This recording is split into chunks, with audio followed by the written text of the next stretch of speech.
বালুরঘাট লোকসভা কেন্দ্রে পুরুষ ভোটারদের তুলনায় মহিলা ভোটারদের ভোট এবার বেশি পড়েছে। নির্বাচন কমিশনের তথ্য অনুযায়ী বালুরঘাট লোকসভা কেন্দ্রে মোট ভোট পড়েছে ৭৯.৯%।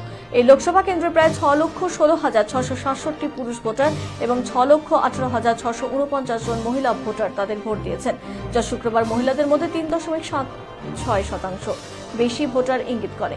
জেলায় মোট ১৫,৬১,৯৬৬ জন ভোটার রয়েছে। এদের মধ্যে ৭,৯৮,২১৭ জন পুরুষ, ৭,৬৩,৬৬৮ জন মহিলা এবং ৮১ জন তৃতীয় লিঙ্গ ভোটার।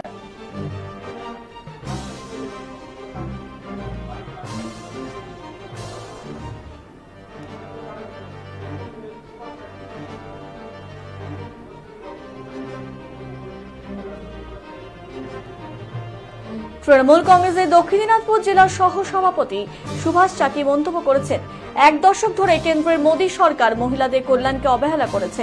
লক্ষ্মীর ভান্ডার, কন্যাশ্রী এবং রূপশ্রীর মতো মহিলাদের জন্য আমাদের রাজ্য সরকারের উদ্যোগগুলো আমাদের জেলার মা ও বোনদের মধ্যে সারা রাজ্য জুড়ে ব্যাপক প্রশংসা অর্জন করেছে। আমরা বিশ্বাস করি যে এই মহিলারা তাদের ভোট দিয়েই আমাদের সমর্থন করবেন। এখন এটা মমতা বন্দ্যোপাধ্যায় সরকারে আসার পর থেকে মহিলাদের যেভাবে ধাপে ধাপে সমাজের মূল স্রোতে তাদের তুলে নিয়ে এসছে এবং তারা আজকে অনেক বেশি পশ্চিমবাংলার অনেক বেশি মহিলা অনেক বেশি ভাগ মহিলায় দায়িত্বশীল হয়েছেন। যেমন পঞ্চায়েত ব্যবস্থায়, ত্রিস্তর পঞ্চায়েত ব্যবস্থায় 50% রিজার্ভেশন থেকে শুরু করে বিভিন্ন ক্ষেত্রে মহিলাদেরকে স্বনির্ভর গোষ্ঠী নিয়োগ তৈরি করে মহিলাদেরকে সমাজের জায়গায় পৌঁছে দেওয়ার যে অক্লান্ত পরিশ্রম মমতা বন্দ্যোপাধ্যায় করেছেন, তারই প্রতিফলন মমতা বন্দ্যোপাধ্যায়ের প্রতি সমর্থন জানিয়ে বাংলার মহিলারা, মা বোনেরা বেশি সংখ্যক উৎসাহিত হয়ে ভোটে গিয়ে ভোট দিয়েছে, বিশেষ করে এই বালুরঘাট লোকসভা। তুলনামূলক ভোটটা বেশি পড়েছে।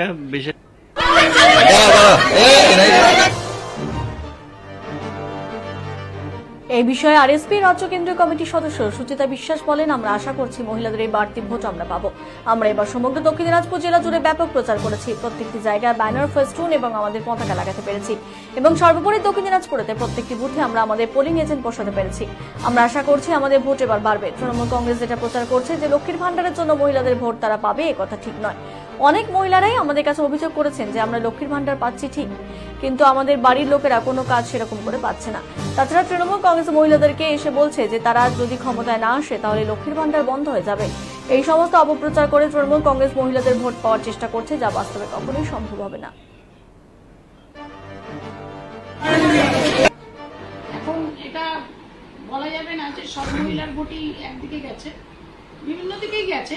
মহিলারা ভোটটা বেশি দেয়, সিরিয়াস একটু মহিলারা সব ব্যাপারে, সেই জন্য মহিলাদের ভোট দেওয়ার ইয়েটাও বেশি। এই বামফ্রন্টরা কিরকম লাভবান হবে এই ভোট? আমরা যথেষ্টই লাভবান হব।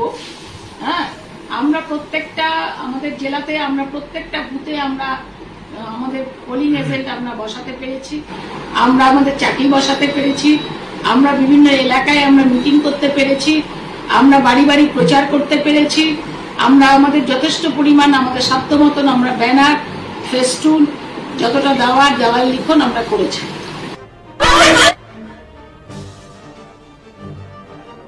অপরদিকে বিজেপি জেলা সভাপতি স্বরূপ চৌধুরী জানান, সন্দেশখালী ঘটনা দক্ষিণ দিনাজপুর জেলার মহিলা এত ক্ষিপ্ত, তারা তৃণমূল কংগ্রেসের উপর ক্ষিপ্ত হয়ে পরিবর্তনের জন্য বিজেপিকে প্রতিষ্ঠিত করতে বিজেপি দলকে বেছে নিয়ে তারা তাদের ভোট বিজেপি প্রার্থী সুকান্ত মজুমদারকে দিয়েছেন বলে মন্তব্য। তারা বুঝেছে যে অত্যাচারী তৃণমূলকে সরাতে গেলে আর বিজেপিকে ভোট দেওয়া উচিত, বিজেপিকে ভোট দিয়েছে। এটা প্রথমত কারণ তৃণমূলের আমলে প্রতিটা গ্রামে বেশিরভাগ পুরুষেরা তাদের উপবাদে তারা বাইরে রাজ্যে কাজ করতে গিয়েছে, এই জন্য গ্রামের পুরুষের তুলনায় মহিলার উপস্থিতি বেশি। এই কারণে দুটো কারণ আছে, দুটো কারণে আজকে মহিলাদের ভোট পার্সেন্টেজ বেশি, বিজেপির পক্ষে। এই ভোটটায় কতটা লাভবান হবে বিজেপি? লাভবান বিজেপি। থ্যাংক ইউ দাদা।